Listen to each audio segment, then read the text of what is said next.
ሰላም የጌታ ጸጋ ይብዛላችሁ። ኑ የእግዚአብሔርን ቃል አብረን እናንብብ። ሮሜ ምዕራፍ 2 ስለዚህ አንተ የምትፈርድ ሰው ሁሉ ሆይ የምታመካኘው የለህም፣ በሌላው በምትፈርድበት ነገር ራስህን ትኮንናለህና አንተው ፈራጅ እነዚያን ታደርጋለህና። እንደዚህ በሚያደርጉት ላይ የእግዚአብሔር ፍርድ እውነተኛ እንደሆነ እናውቃለን። አንተም እንደዚህ በሚያደርጉ የምትፈርድ ያንንም የምታደርግ ሰው ሆይ አንተ ከእግዚአብሔር ፍርድ የምታመልጥ ይመስልሃልን? ወይስ የእግዚአብሔርን ቸርነት ወደ ንስሐ እንዲመራ ሳታውቅ ቸርነቱንና የመቻሉን የትዕግስቱንም ባለጠግነት ትንቃለህን? ነገር ግን እንደ ጥንካሬህና ንስሐ እንደማይገባ ልብህ የእግዚአብሔር ቅን ፍርድ በሚገለጥበት በቁጣ ቀን ቁጣን በራስ ላይ ታከማቻለህ። እርሱም ለእያንዳንዱ እንደ ስራው ያስረክበዋል።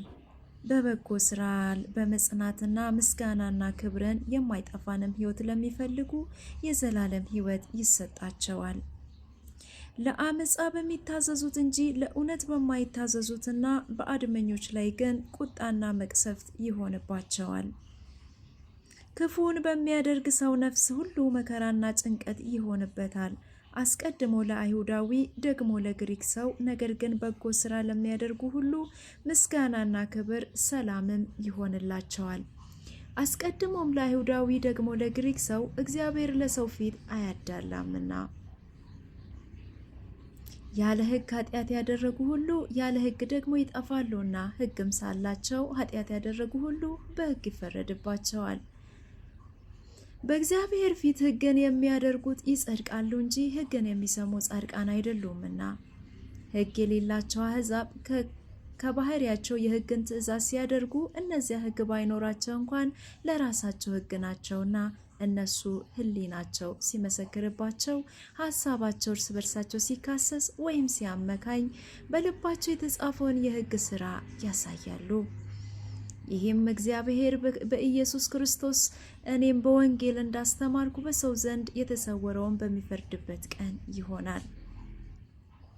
አንተ ግን አይሁዳዊ ብትባል በሕግም ብትደገፍ በእግዚአብሔር ብትመካ ፈቃዱንም ብታውቅ ከሕግ ተምረ የተሻለውን ፈትነ ብትወድ በሕግም የእውቀትና የእውነት መልክ ስላለ የእውሮች መሪ፣ በጨለማ ላሉ ብርሃን፣ የሰነፎችም አስተማሪ፣ የሕፃናትን መምህር እንደሆነ በራስ ብትተማመን፣ እንግዲህ አንተ ሌላውን የምታስተምር ራስህን አታስተምርምን? አትስረቅ ብለ የምትሰብክ ትሰርቃለህን? አታመንዝር የምትል ታመነዝራለህን? ጣዖትን የምትጸየፍ ቤተ መቅደስን ትዘርፋለህን?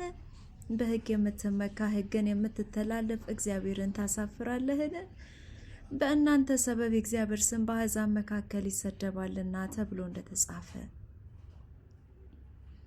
ሕግን ብታደርግ መገረዝ ይጠቅማል። ሕግ ተላላፊ ብትሆን ግን መገረዝ አለመገረዝ ሆኗል።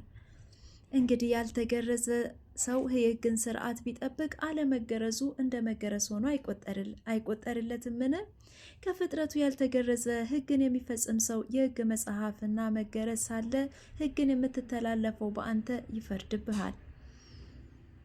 በግልጥ አይሁዳዊ የሆነ አይሁዳዊ አይደለምና፣ በግልጥ በስጋ የሚደረግ መገረዝ መገረዝ አይደለምና፣ ዳሩ ግን በስውር አይሁዳዊ የሆነ አይሁዳዊ ነው። መገረዝም በመንፈስ የሚደረግ የልብ መገረዝ ነው እንጂ በመጽሐፍ አይደለም። የእርሱ ምስጋና ከእግዚአብሔር ነው እንጂ ከሰው አይደለም። ጸጋ ይብዛላችሁ።